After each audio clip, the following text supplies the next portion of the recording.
Today, May 31st, 2021, is a day known as Memorial Day in the United States. It's a day that we set aside to remember the men and women who have died in service to this great nation. I myself am a veteran with multiple combat tours, and I've lost more friends over the years than I can count. Today is a very important and solemn day for me. Rather than show the type of video I normally show on this channel, I would like to take a minute today to tell you the stories of two men who had a tremendous impact on my life and career and also died in service to this nation. The first man that I would like to tell you about is Daniel Crabtree. When I first joined the Army and got to my first unit, that's where I met Dan. Dan was a little bit more senior than I was. I believe he was already a sergeant at the time.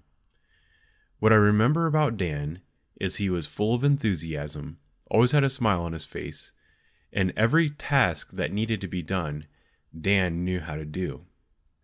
I remember as a young soldier looking up to Dan and saying to myself, someday I'm going to be like that guy. The last time that I saw Dan was when he was preparing to leave my unit to go to Special Forces selection.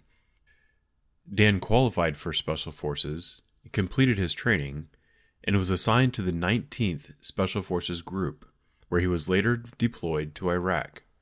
On June 8, 2006, in Al-Kut, Iraq, Sergeant First Class Daniel Crabtree was killed by a roadside bomb.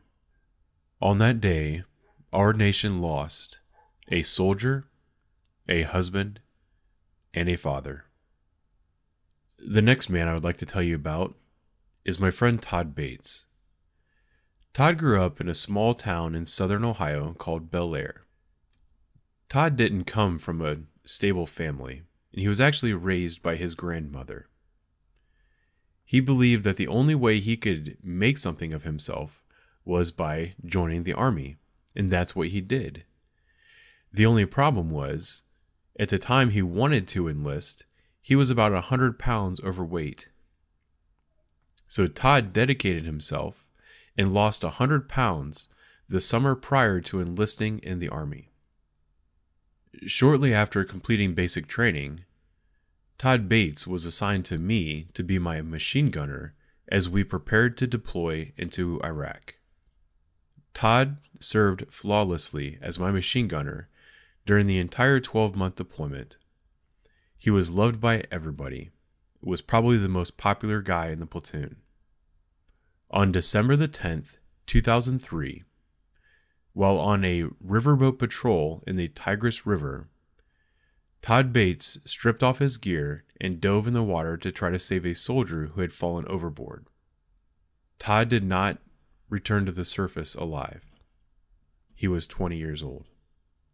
If you're fortunate enough to live inside the United States and you have the day off from work today, please enjoy your time with your family, enjoy your cookouts, but take a moment to remember the men and women who gave their lives making this possible.